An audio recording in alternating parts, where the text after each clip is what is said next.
cumprimento, já não está aqui entre nós, mas com certeza não está presencialmente. O anfitrião é sempre o presidente do município, o Dr. Ricardo Rio, Presidente da Câmara Municipal de Braga.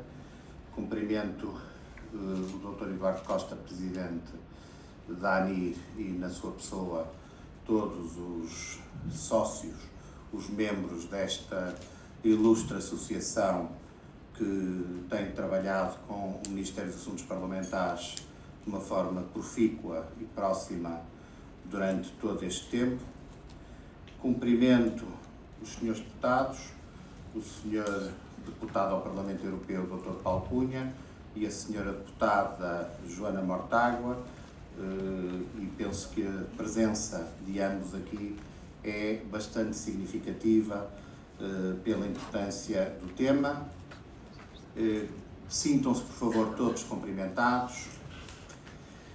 Este governo, quando tomou posse, encontrou, não é novidade para ninguém, um panorama pouco mais do que desolador em relação à comunicação social no seu geral, mas em particular em relação à comunicação social local e regional.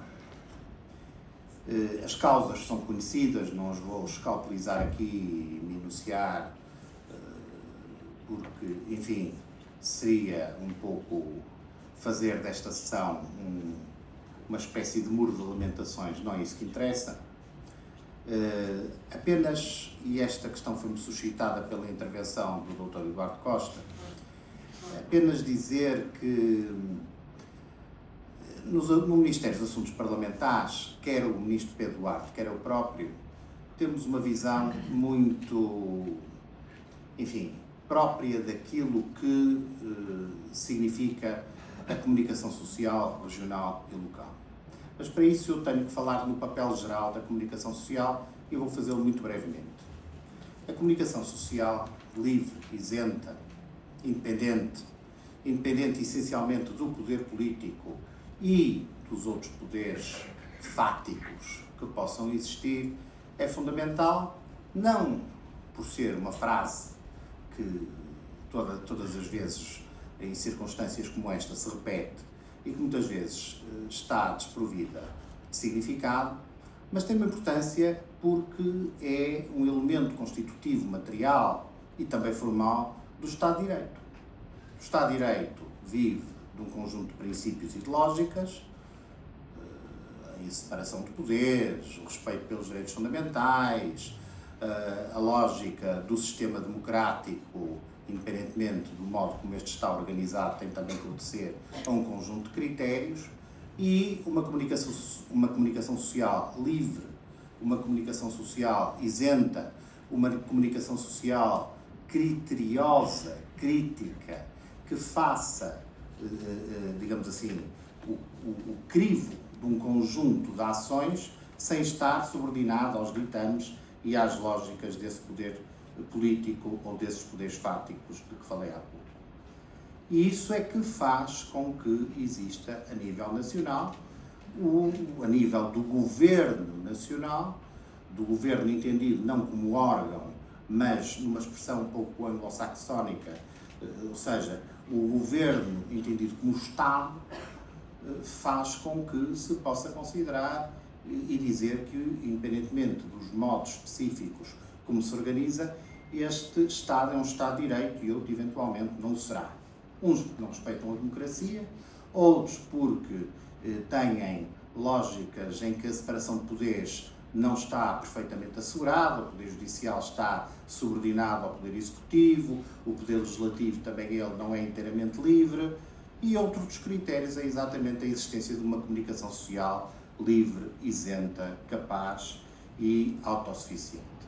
E se isto existe no conceito de Estado de Direito e de Governo Nacional, a nossa perspectiva no Ministério dos Assuntos Parlamentares é que também deveria ser o equivalente ao nível local. Isto é, quando falamos em governo local e quando falamos em municípios e freguesias, nós devemos conceber a ideia de que a lógica do governo local, embora não obedeça exatamente aos mesmos princípios não são completamente transplantados a nível local, mas algumas dessas percepções e dessas pré-compreensões do Estado de Direito Nacional têm também que serem consubstanciadas de forma devida no governo local. E uma delas é a comunicação social.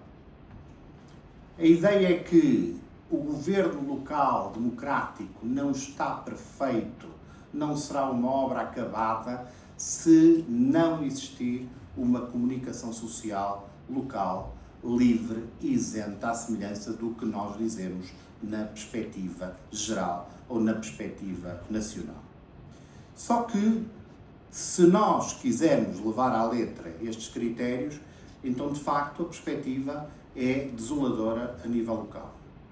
O último estudo que eu conheço, se calhar o Eduardo Costa tem estudos mais apurados do que aqueles que eu tive, diz-nos que cerca de 50% dos concelhos portugueses, o estudo é de final de 22, está em vias de se consubstanciar um deserto de notícias. E isso é extremamente preocupante. E é também nesse sentido, e por causa disso, que nós desenvolvemos uma política pública de comunicação social e não uma mera gestão corrente, antes ainda da queda do governo que aconteceu esta semana, e não uma gestão corrente das coisas da comunicação social que, sem querer fazer política aqui partidária, mas isto tem que ser dito, era aquilo que existia, foi esse o panorama que nós encontramos. Eu costumo dizer que o nosso plano de política pública de comunicação social, que foi apresentado no princípio de outubro de 24, foi o melhor que foi apresentado neste século, não pelas suas qualidades intrínsecas, mas porque foi o único. E, portanto, como foi o único, sem dúvida nenhuma, que não há nenhum melhor do que esse. Porque a ideia, que foi, aliás, muitíssimo bem expressa nas intervenções que me antecederam, que se tinha da comunicação social, designadamente da comunicação local e regional, era uma ideia um bocadinho paternalista, muito simpática, mas que depois não punha, como diz naquele velho ditado americano, não punha o dinheiro onde tinha a boca, se me permitem a tradução livre. É um ditado norte-americano muito conhecido.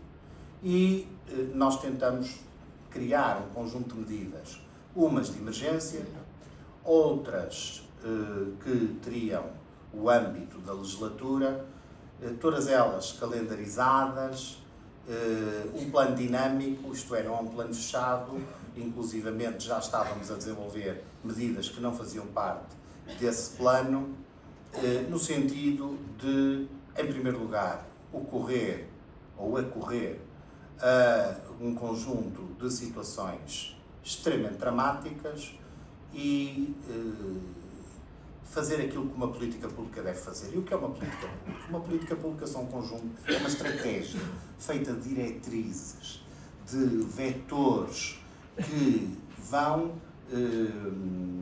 marcar um determinado caminho que tem que ter em conta o interesse público e o bem comum.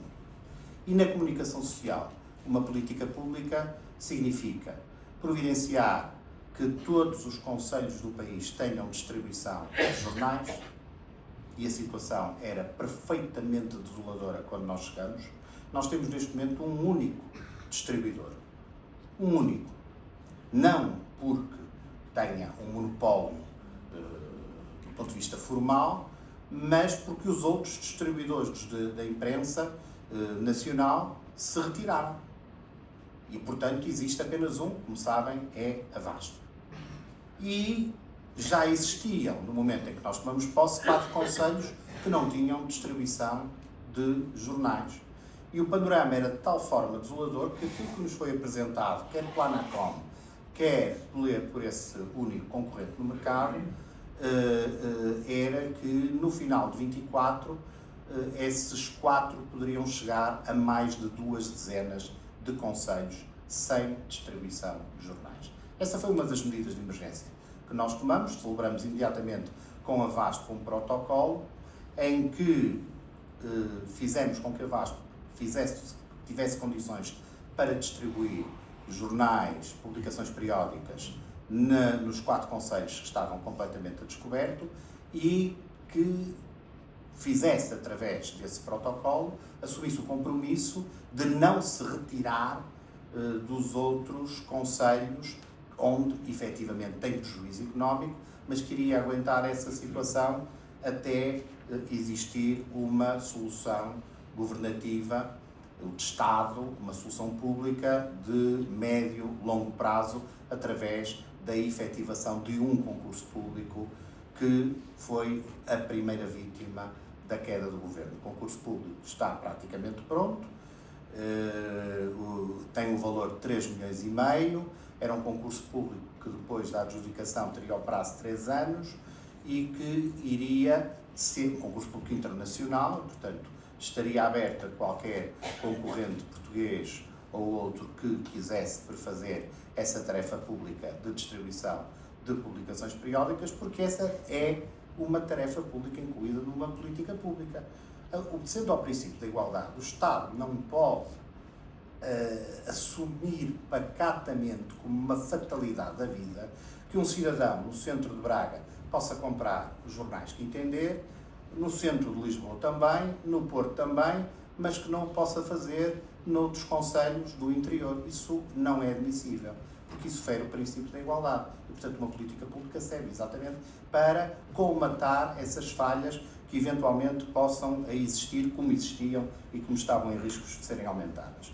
Esse concurso público não vai para a frente, na minha opinião, já agora, permitam-me dar aqui uma opinião pessoal, nós, mais à frente, nós todos, sobretudo os políticos, vão ter que pensar muito bem o que é um governo de gestão e quais são os poderes de um governo de gestão. Eu não concebo que um governo de gestão só possa atuar em caso de necessidade. E entendida a necessidade numa lógica completamente restritiva, ou seja, os governos de gestão perdem os plenos poderes, isso percebe-se, e percebe-se que houve abusos no passado, e se calhar por causa desses abusos no passado é que agora se tem esta interpretação absolutamente restritiva, e a meu ver até um bocadinho, como direi, para lá da Constituição, e que não se possa desenvolver, por exemplo, esta lógica de política pública que ainda por cima está pronta. Ainda por cima está praticamente tudo pronto. Só que se entenda, ou há quem entenda, que se pode pisar o risco lançando o concurso público internacional para a distribuição de jornais e, portanto, só um futuro governo é que o poderá fazer. Confesso que eu até sou professor de Direito nestas matérias, escapa um bocadinho à minha compreensão e o único princípio que aqui se aplica é o princípio da cautela e dos calos de galinha, porque não é propriamente um princípio jurídico, é a única coisa, porque eu percebo que se queiram evitar abusos, mas isto não é um abuso. Não há instrumento mais transparente do que um concurso público internacional. Não existe no direito, não existe. E com a autoridade da concorrência, porque é que a autoridade da concorrência tem aqui um papel extremamente importante?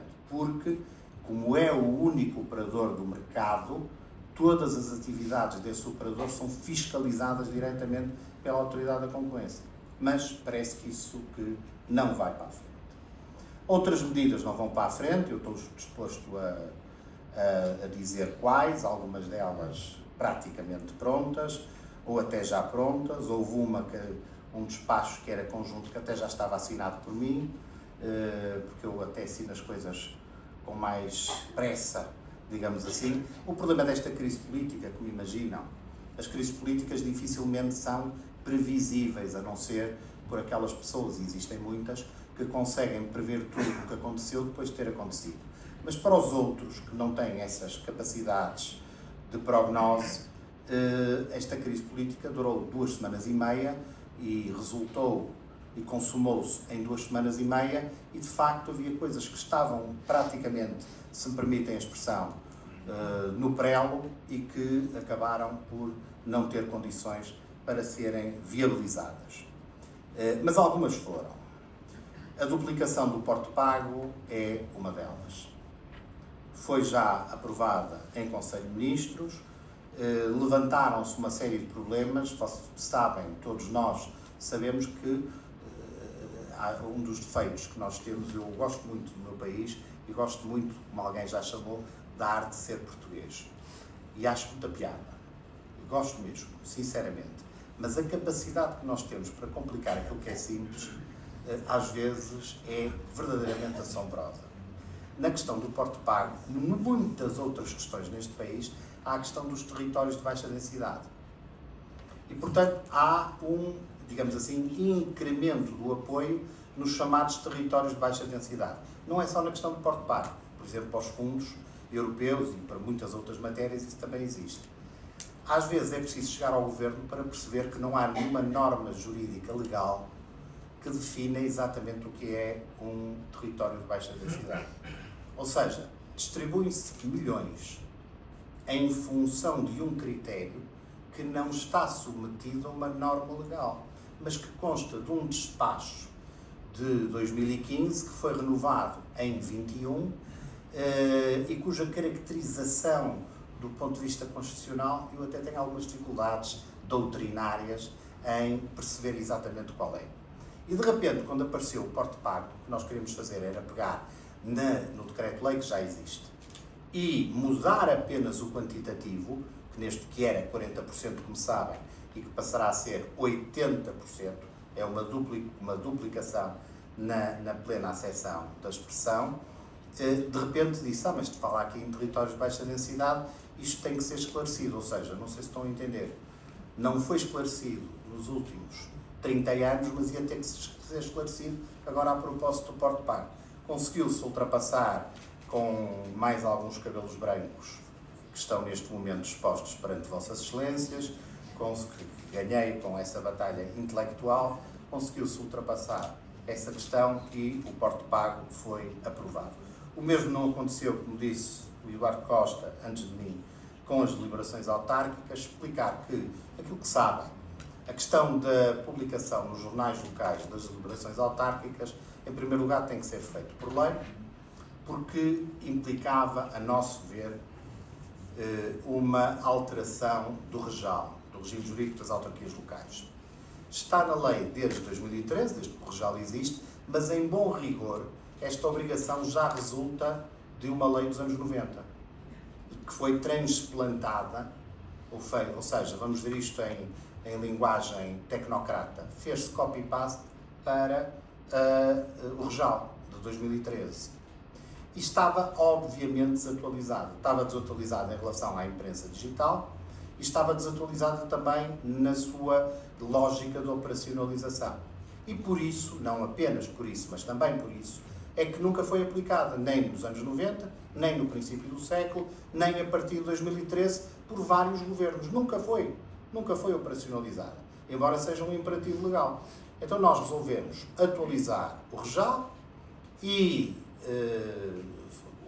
tornar efetiva essa obrigação. Foi para a Assembleia da República, foi aprovada no dia 18 de outubro de 24, eu vou repetir, 18 de outubro de 24, eu vou repetir, 18 de outubro de 24 e ainda não saiu. Apesar da iminência das eleições autárquicas, ou se calhar também por causa delas. Houve quem não gostasse, eu percebo a posição da Associação Nacional de Municípios e percebo a posição da ANAFRA, não quer dizer que concordo, mas percebo, porque eles encararam não como uma lógica de publicitação, não como uma lógica de transparência, que é aquela que preside essencialmente a este imperativo, mas com uma lógica de que era mais uma despesa. E foi por isso que eles eram contra. As freguesias com mais de 10 mil habitantes tinham essa obrigação e os municípios também, e encararam isso como uma despesa e, portanto, nem quiseram ver mais nada e foi pena. É pena que o Governo, aliás, a Assembleia da República venha a ser dissolvida e que esta questão não seja aprovada em tempo útil. Esperemos que na próxima Assembleia esta questão seja retomada e que se volte exatamente a cumprir a lei que não é cumprida desde o século passado, esse imperativo legal. A questão dos fundos europeus está a ser cumprida não exatamente como está no decreto-lei, a portaria está prestes a sair, é um despacho, é um regulamento conjunto do Sr. Ministro da Coesão e do Sr. Ministro dos Assuntos Parlamentares, portanto tem esta participação dos dois ministérios e está pronta, e em relação à publicitação dos fundos europeus nos jornais, na imprensa local e regional, essa questão vai ser resolvida. Nós estávamos a preparar uma grande reforma em relação a todos os incentivos à comunicação social e ao âmbito local e regional. Já agora, o Eduardo Costa enviou-nos, insistiu, como sabem, ele é uma pessoa muito insistente naquilo em que acredita, e ainda bem, e teve reuniões connosco e deixou-nos um conjunto de propostas sobre a revisão desses incentivos. Essa revisão, que é essencialmente a revisão de 2 decretos-leis de 2015, estão a ser realizados pelo meu gabinete, e eu faço aqui uma promessa. Eu não devia fazer promessas, sobretudo quando estamos em poderes de gestão. Há pouco, um amigo, não sei se ainda está aí, de Barcelos, aliás, não é de Barcelos, é de Penafiel, mas numa tomada de posse da APDR, há coisa de um mês, menos um bocadinho, mas eu ainda não tinha percebido, porque não sou daqueles que consigo prever as coisas antes delas acontecerem, e sigo sempre o pensamento filosófico de uma pessoa que me marcou muito, que era um antigo defesa de direito do Futebol Clube do Porto e capitão, que dizia, o João Pinto, que prognósticos são no fim do jogo, e eu não tinha percebido ainda que o governo ia cair, e fiz uma promessa solene, desobedecendo àquele ditame que os políticos devem ter muito cuidado com as promessas que fazem, e garanti que ia apresentar à Assembleia da República uma proposta de lei no sentido de que as rádios locais passarão a ter direito de antena em todas as eleições nacionais. Neste momento só têm, como sabem, para as eleições autárquicas, que são não as próximas, mas as terceiras a contar do dia em que estamos para já. E, portanto, e disse, no final de março, no final do mês que vem, isso será apresentado. Pois já não foi a tempo, já não vai, o Governo está em gestão e o Parlamento vai ser dissolvido, e, portanto, não vou conseguir apresentar, mas vou-vos fazer aqui uma promessa, e esta eu posso cumprir, se Deus me permitir, que é numa coisa que se chama pasta transição, que em princípio devia ser obrigatória na transmissão de uma Secretaria de Estado e de um Ministério para outro governo, seja ele qual for, deve-se deixar uma pasta de transição com os assuntos pendentes. Parece que é obrigatória, mas raramente é cumprida. Digamos que é uma tradição que caiu em desuso. Às vezes há umas conversas, há colegas meus que disseram que de um governo para o outro ficou uma folhinha de papel, e eu vou deixar uma pasta de transição que vou tornar pública, com todos os dossiês pendentes, com os drafts daquilo que fiquei de fazer e que não tive tempo para cumprir. E o Sr. Ministro dos Assuntos Parlamentares, com certeza que vai fazer o mesmo. E uma das coisas que vou lá deixar é essa proposta que prometi apresentar na Assembleia da República em relação ao direito de antena das rádios locais. Vai estar pronta e acabada. Quem vier a seguir pode mudar, como é evidente, ou, se não quiser ter trabalho, até pode apresentar e depois dizer fomos nós que apresentamos, não tenho problema. O que eu quero é que essa medida seja cumprida, porque ela é justa e que corresponde a uma lógica de política pública da comunicação social. Estávamos a analisar todos os incentivos que neste momento existem na legislação à imprensa local e regional, e esse documento, esse draft, permitam uma expressão, ficará também na pasta de transição. Não já acabado, porque isto exige, digamos assim, um trabalho de sapa mais desenvolvido, mas com condições, ou se me permitem a expressão, com pernas para andar. Temos pronto, este é que já está pronto e acabado, duas medidas que eram fundamentais para toda a comunicação social, também para a comunicação social regional e local, que eram os incentivos à contratação. Primeiro, do primeiro jornalista. Sabemos, e os senhores sabem melhor do que eu, que há muitos órgãos de comunicação que não têm um único jornalista a trabalhar, têm equiparados, não têm jornalistas que não têm condições para terem jornalistas.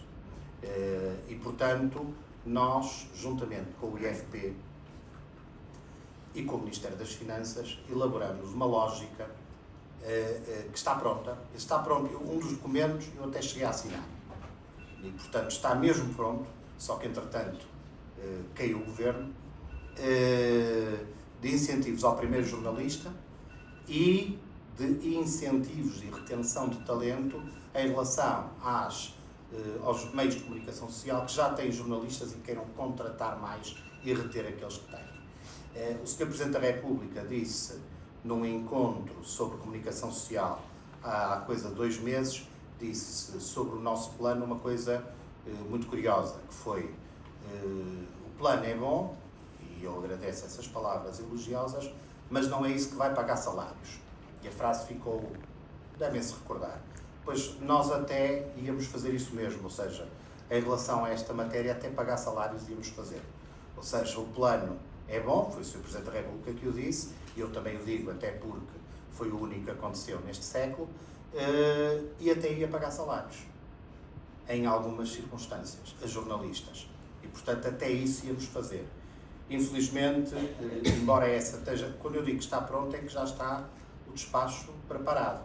O que foi entendido é por, enfim, na lógica global do Governo, que neste momento, em poderes de gestão, de mera gestão, que era, digamos assim, pisar o risco, de acordo com essa perspectiva do tal princípio de que eu vos falei, da cautela e dos calos de galinha, que era melhor não avançar com isso em poderes de gestão, que se ia levantar imediatamente aí um turbilhão e dizer que o Estado de Direito e a civilização, quiçá, estava em perigo se nós fizéssemos essa medida.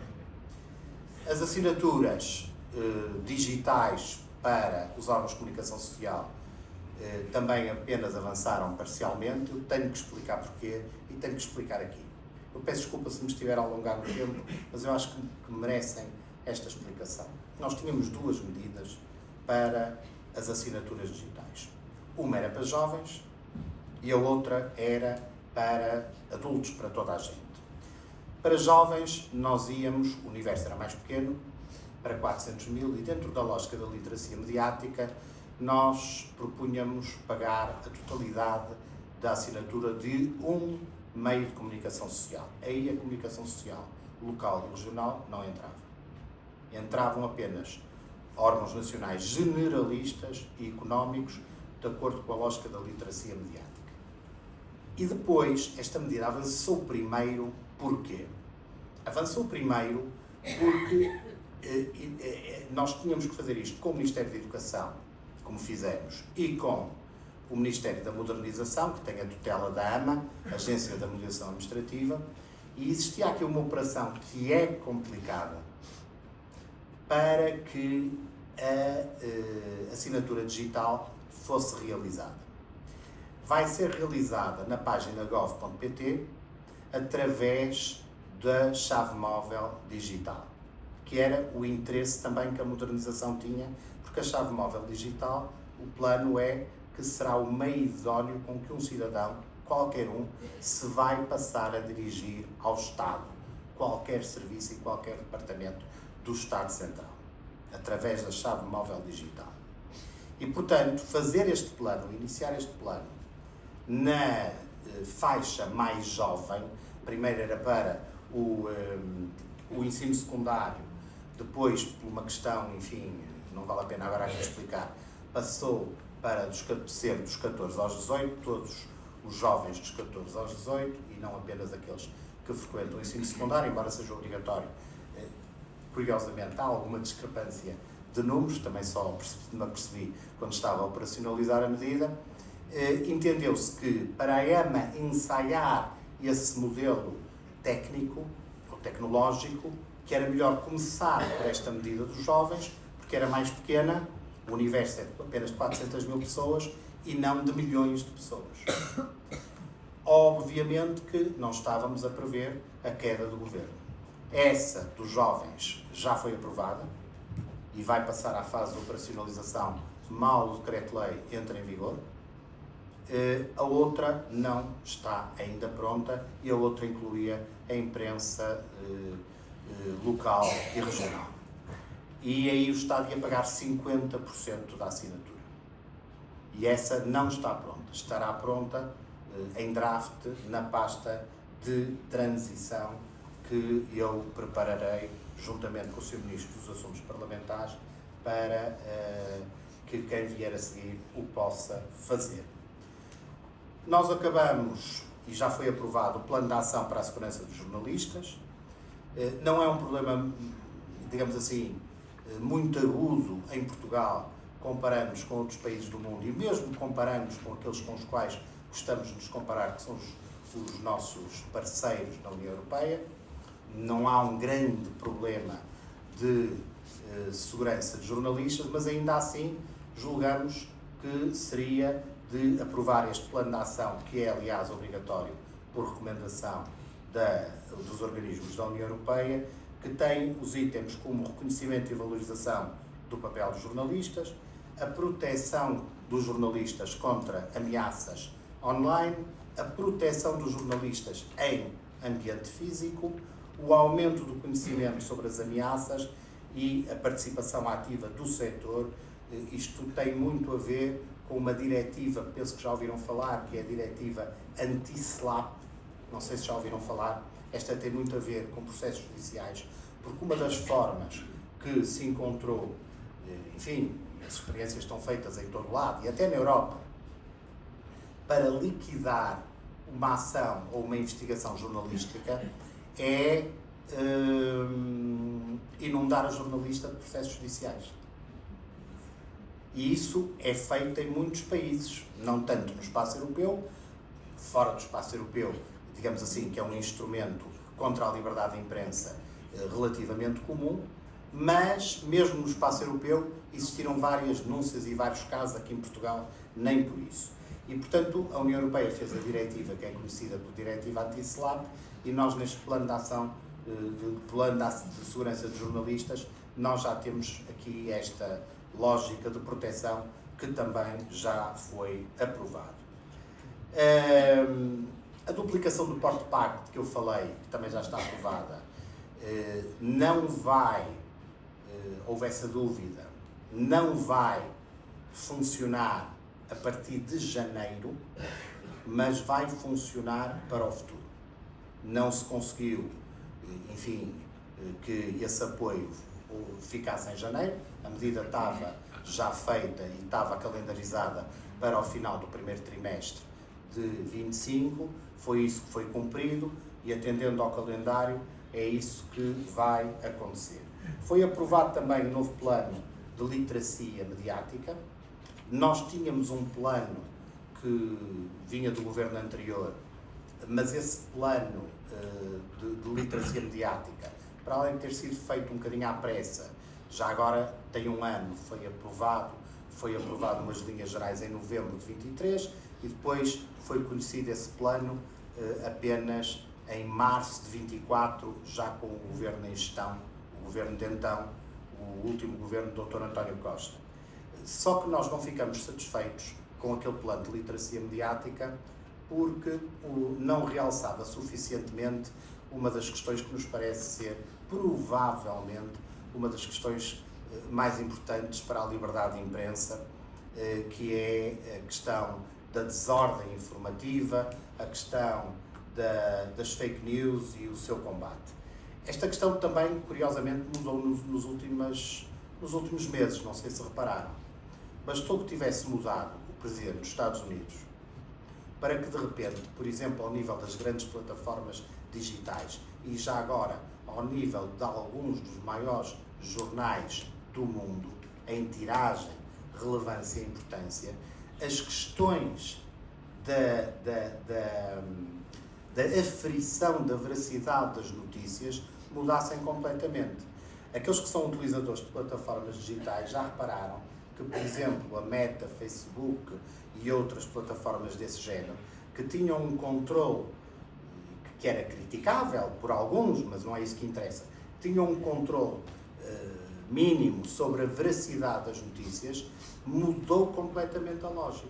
E é curioso como uma mudança a nível internacional faz mudar o vento. E outros países passaram a achar que esta questão da aferição da veracidade das notícias, que já não era um elemento fundamental das suas políticas públicas. Não é isso que nós consideramos e, portanto, o novo plano nacional de literacia mediática, que é de 25 a 29, tem esta ideia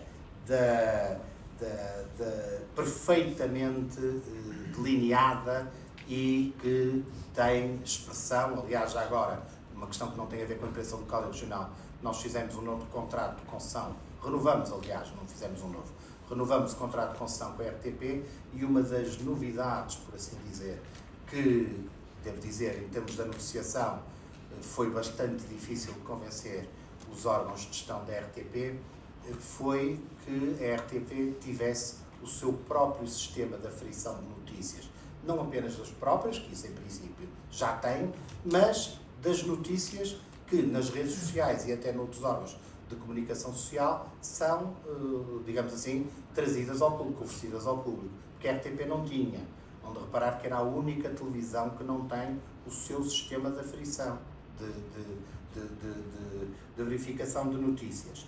E isso agora é uma obrigação. Eu penso que os tempos que aí venham serão, esse será o combate mais difícil, mas que é imperioso continuar a travar, é em relação à desordem informativa e em relação às fake news, que hoje se tornaram um instrumento quase que normal, para além de que as novas gerações, aqueles que não foram educados em notícias que nos são dadas por jornalistas ou por pessoas que assumiram esse papel na comunicação social, não conseguem ou têm eventualmente maior dificuldade em aferir se uma determinada informação que lhes vem de uma plataforma ou que lhes vem através de outro meio qualquer nas redes sociais, se é a mesma coisa do que uma notícia que é dada por um órgão de comunicação social. Não têm essa noção.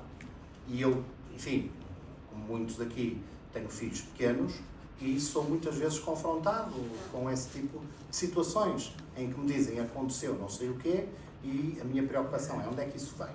Quem publicou isso? E para as novas gerações, muitas vezes é exatamente o mesmo vir num jornal ou vir noutro sítio qualquer. E não conseguem entender porque é que para alguém da minha geração isso é muito importante. E isso tem que ser incutido. Também por isso, nós estabelecemos com o Ministério da Educação um programa de literacia mediática que inclui, num núcleo reduzido, quase que poderia dizer experimental e pioneiro, que são as chamadas escolas TAPE, a introdução de uma nova unidade curricular que se chama Literacias, onde a questão da literacia mediática também terá o seu lugar, juntamente com outras literacias, como a literacia financeira, onde nós ocupamos lugares quase que vergonhosos, nós, Portugal, ocupamos lugares quase que vergonhosos no panorama internacional. E a literacia mediática, que é uma unidade curricular agora do segundo semestre, nessas escolas TAPE está a ser dada com currículos que foram feitos por profissionais que sabem o que estão a fazer. O plano do Ministério da Educação é que no próximo ano, se conseguirmos, essa unidade curricular de literacias passa a tronco comum e aí a literacia mediática terá também o seu papel.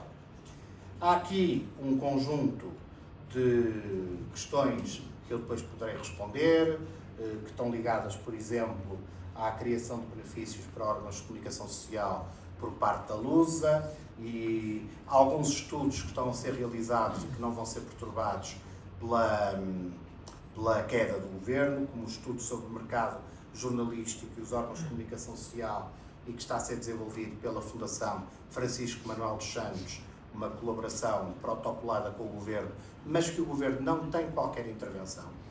Ou seja, o governo proporcionou e deu o impulso para o estudo, mas o estudo não é do governo, é feito por entidades independentes e superintendida pela Fundação Francisco Manuel dos Santos.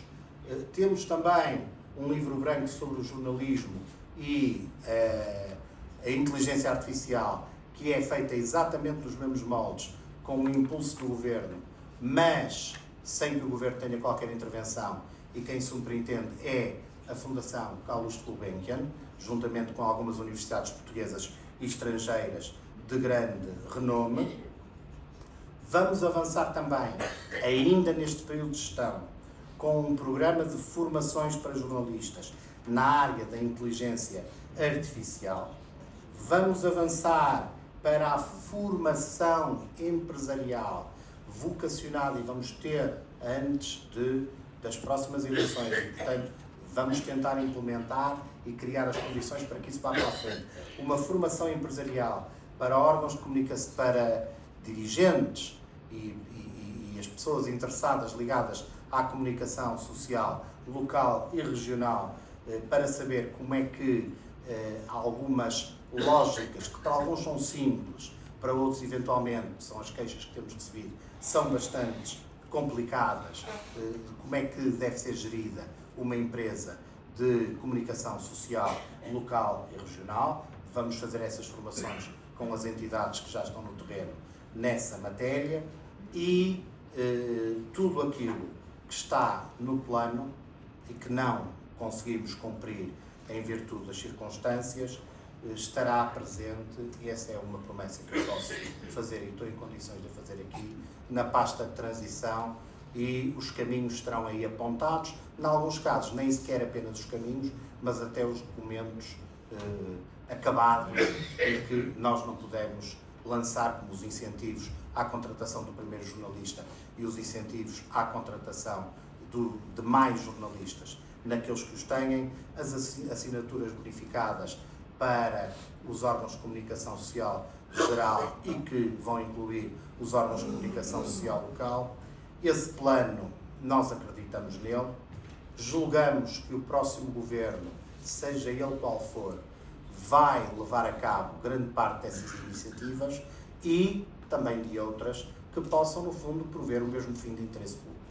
O que é que nós estamos aqui a fazer enquanto governo e enquanto Ministério com a tutela da comunicação social? O que nós estamos aqui é a promover a liberdade de imprensa, uma imprensa livre, uma imprensa que obedeça a critérios que são os critérios de sempre do jornalismo e que não vão mudar por causa da perspectiva ferroviária, permitam-me a utilização deste termo, explicarei o termo mais à frente, mas da perspectiva de que vem aí um futuro que nos vai fazer prescindir de tudo aquilo que nós fizemos até hoje no passado. Eu não acredito nessa perspectiva ferroviária. Já agora conto-vos o que é, permitam-me mais algum tempo, o que é a perspectiva ferroviária. É um termo que nasceu no Parlamento, num debate há 170 anos, um debate muito importante e que nos diz muito sobre o nosso país, que foi quando foram lançados os comboios em Portugal. Talvez nem todos tenham consciência de que as elites portuguesas eram contra os comboios. Eu vou repetir. As elites portuguesas, esfiadas por uma figura veneranda e absolutamente incontestável do Alexandre Herculano, eram contra os comboios. Achavam que o país não devia ter linha férrea. E então no Parlamento deu-se um debate tremendo para aquela altura, uma coisa tremenda, em que por um lado estavam aqueles que diziam que Portugal devia ser o país das aldeias, o país dos casais, o país das paróquias, e do outro lado aqueles que advogavam o progresso, uma legenda extremamente importante no século XIX, que até faz parte da bandeira do Brasil, a ideia do progresso, mas do progresso historicista e determinista, isto é, vamos para a frente e tudo aquilo que foi para trás é passado e já não interessa. E ficou no léxico político, hoje não interessa muito o léxico político, hoje está cheio de uma série de expressões que, enfim, eu não vou catalogar agora aqui, mas ficou a ideia da perspectiva ferroviária. É aqueles que acham que o mundo se divide entre os que vão para a frente e o passado não interessa, e os outros que permanecem agarrados ao passado e ao atavismo. O mundo não é assim, o mundo não é feito de perspectivas ferroviárias. Eu ouço dizer que a imprensa em papel vai acabar desde quase que me conheço, e ainda hoje leio jornais em papel e prefiro ler em papel do que no digital. Aliás, acontece uma coisa muito curiosa, provavelmente por eu já ter uma certa idade, é quando leio no digital e muitas vezes no telemóvel, escapam partes significativas da mensagem. E quando leio no papel não me escapa nada. Há aqui qualquer coisa, mas deve ser de mim. Se calhar as novas gerações já não padecem dessa infelicidade, ou porque têm outros hábitos. Mas também ouvi dizer aquilo que foi dito há pouco, que a comunicação social local e regional não tem papel, não tem lugar, ou de alguma forma está condenada à partida, não é? Tem um prazo de validade como os iogurtes e, portanto, vai acabar. O progresso, lá está, a perspectiva ferroviária, vai fazer com que a imprensa local e regional desapareça. É importante saber, Eduardo Costa, é importante saber o que é que está no fim da rua. É muito importante.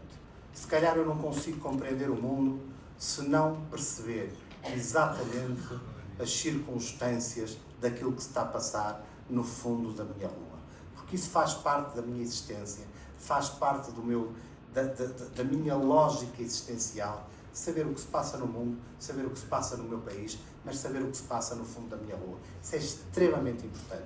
Para além daquilo que eu disse há pouco, eu não concebo o Estado de Direito sem a existência de um governo nacional livre e de um governo local que também tem que ser livre. E o governo local só pode ser livre se tiver ao seu serviço, permitam uma expressão, não ao serviço no sentido político, mas se tiver agregado a si a ideia de uma comunicação social local e regional livre, isenta e com capacidade para cumprir a sua missão. Muito obrigado pela vossa atenção.